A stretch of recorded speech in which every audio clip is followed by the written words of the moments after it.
Assalamualaikum warahmatullahi wabarakatuh. Selamat malam Bapak Ibu. Pada video kali ini saya akan sharing tentang perbedaan P3K teknis ya. P3K teknis umum dan P3K teknis khusus. Jadi pada seleksi ASN tahun 2023 ini ada hal yang berbeda daripada tahun sebelumnya, di mana ada perbedaan yang sedikit perbedaan gitu yang mungkin Bapak Ibu belum tahu apa bedanya teknis umum dan teknis khusus. Nah, untuk lebih detailnya informasi ini, silakan Bapak Ibu simak sampai selesai.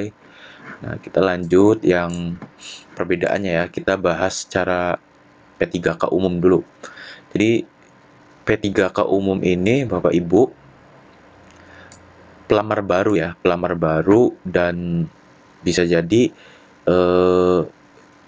untuk pelamar yang mungkin sebelumnya belum pernah daftar gitu, ini bisa mendaftar ya. Baik itu ijazah dari tingkat SMA sederajat sampai S1 atau S2 misalnya, ini bisa ya Bapak Ibu, bisa melamar di P3K umum. Kenapa harus melamar di P3K umum? Karena bagi teman-teman yang mungkin khususnya di swasta ya, di di lingkungan kerja swasta gitu atau non pemerintah, ini bisa mendaftar karena di syarat P3K umum ini dia harus memiliki pengalaman kerja ya. Pengalaman kerja di jabatan yang mereka lamar. Misalnya Bapak Ibu itu mau melamar P3K teknis umum dengan jabatan arsiparis misalnya. Arsiparis itu berarti kearsipan ya. Nah, Bapak Ibu itu punya pengalaman pekerjaan di perusahaan swasta. Dan waktu pengalaman di perusahaan swasta itu Bapak Ibu menjadi staf administrasi. Nah, selama 2 tahun misalnya atau 3 tahun. Nah, itu bisa masuk ke P3K umum ya. Jadi intinya P3K umum itu pelamar yang baru atau yang dari non pemerintah pengalamannya. Nah, di pengalaman pemerintah pun ketika Bapak Ibu belum terdata di database, ini bisa ya, yang penting dia punya pengalaman gitu. Intinya P3K umum itu peserta yang baru dan belum terdaftar di database BKN. Ya, seperti itu ya Bapak Ibu. Untuk yang P3K khusus, P3K khusus ini kategori pelamar ya, kategori pelamar untuk tenaga honorer X kategori 2 atau K2 ya.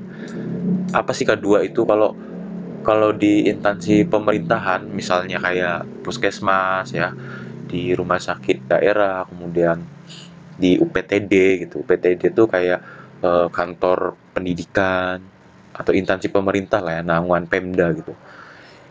Ini THK 2 itu masa kerjanya lebih dari 8 tahun ya atau 10 tahun. Ini bisa dikategorikan K2 ya.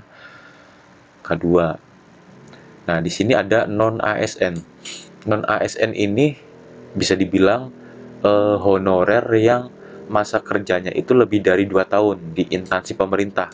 Ya kayak puskesmas, kemudian kayak di UPTD atau di sekolahan gitu, yang naungan pemerintah gitulah.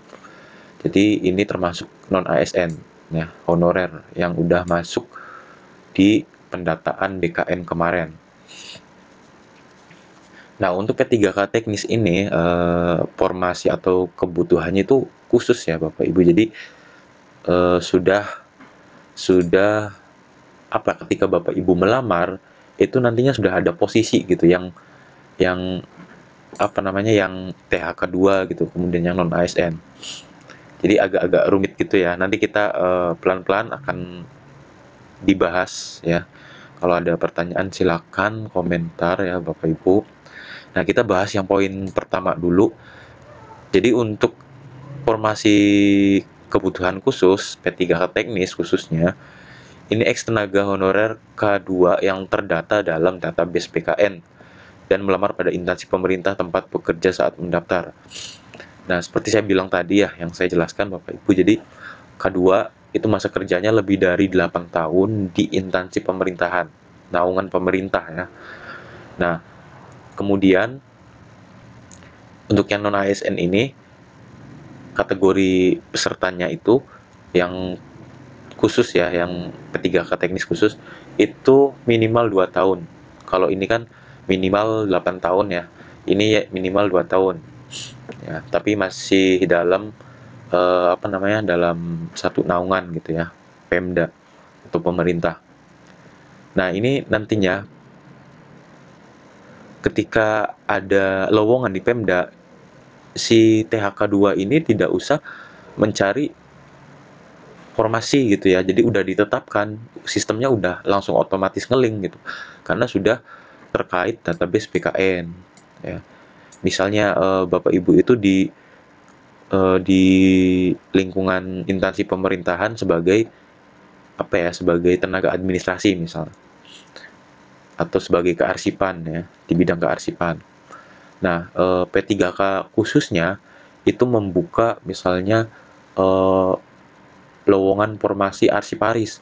Nah, otomatis lowongan arsiparis itu tidak bisa dilamar oleh orang lain, tapi sudah ngeling otomatis ya ke THK2 dan non ASN ini. Nah, nanti untuk misalnya banyak pesertanya, maka nanti akan melalui tes ya, jadi di ranking gitu, atau melalui passing grade. Tapi formasinya udah jelas gitu, saingannya lebih spesifik ya. Nah, untuk poin yang kedua, tenaga kesehatan non ASN yang melamar pada instansi pemerintah ya saat mendaftar dan memiliki pengalaman kerja paling sedikit 2 tahun secara terus-menerus pada instansi yang dilamar.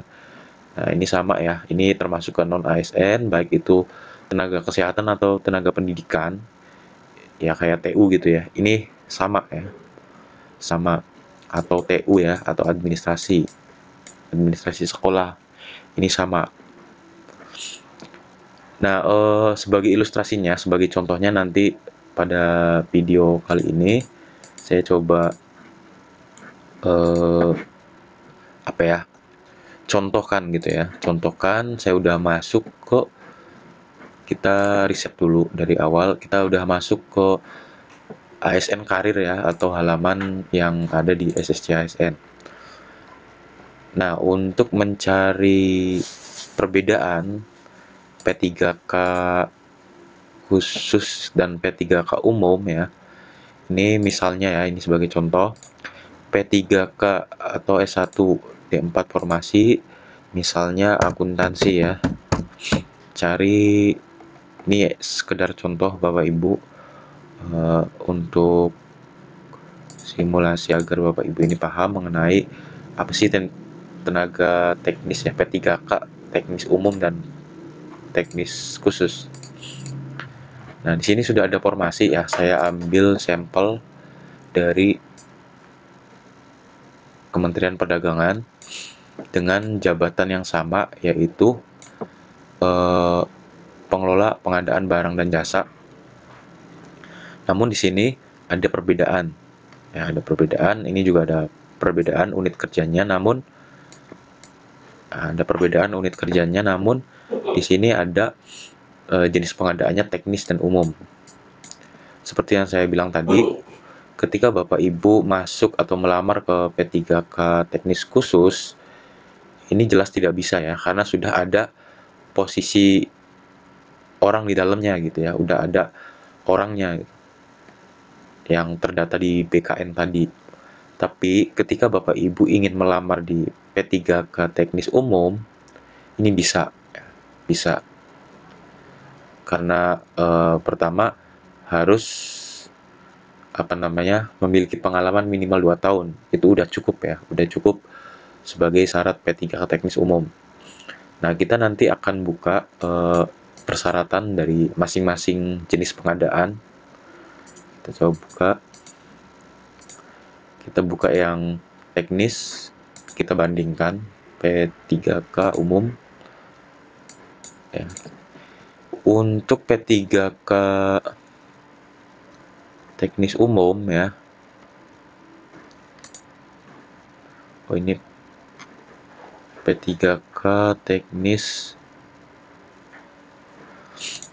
Nah, ini P3K teknis khusus. Ya. K. Ini P3K teknis umum ya. Jadi kita coba bandingkan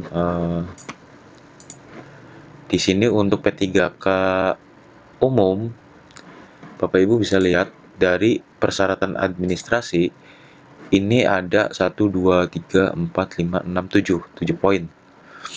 Ya, 7 poin. Ini yang umum dan kita bandingkan dengan P3K khusus. Ya, yang sebelumnya ada 7 poin. Nah, sekarang 1 2 3 4 5 6 7 8. Ada 8 poin persyaratan. Yang saya pahami ya, yang saya lihat di sini ada perbedaan antara umum dan khusus. Di sini untuk yang khusus, surat keterangan aktif bekerja saat mendaftar pada instansi pemerintah yang dilamar dan ditandatangani oleh pimpinan unit kerja paling sedikit 2 tahun. Nah, ini yang khusus harus mencantumkan surat keterangan aktif bekerja di instansi pemerintahan ya. Seperti yang saya bilang tadi, harus memiliki atau harus aktif di instansi pemerintahan minimal 2 tahun. Ya, harus minimal 2 tahun. Nah, kalaupun untuk pengalaman kerja, berarti dia harus mencantumkan SK nih, harus mencantumkan SK dari awal sampai akhir. Nah, kemudian ini syaratnya harus membuat surat keterangan aktif. Jadi masih bekerja ya. Posisinya masih bekerja di instansi pemerintahan. Ini yang khusus. Nah, untuk yang umum, di sini kan ada 7 poin. Nah, 7 poin ini yang tidak ada itu persyaratan surat keterangan aktif pekerja. Ini tidak ada ya di P3K umum. Karena di sini Bapak Ibu cukup dengan pengalaman kerja. Pengalaman kerja 2 tahun minimal ya, yang sudah ditandatangani oleh pimpinan unit. Meski Bapak Ibu misalnya udah keluar tapi masih bisa meminta surat pengalaman kerja gitu, ini bisa mendaftar. Nah, bedanya di persyaratan surat keterangan aktif. Jadi ketika Bapak Ibu udah nggak kerja atau nggak aktif, ya masih bisa daftar di P3K umum gitu ya. Nah, jadi perbedaannya seperti itu. Kalau untuk yang sertifikat ini opsional ya, opsional. Jadi semoga video kali ini bisa dipahami. Kalau ada pertanyaan silahkan tanyakan di komentar.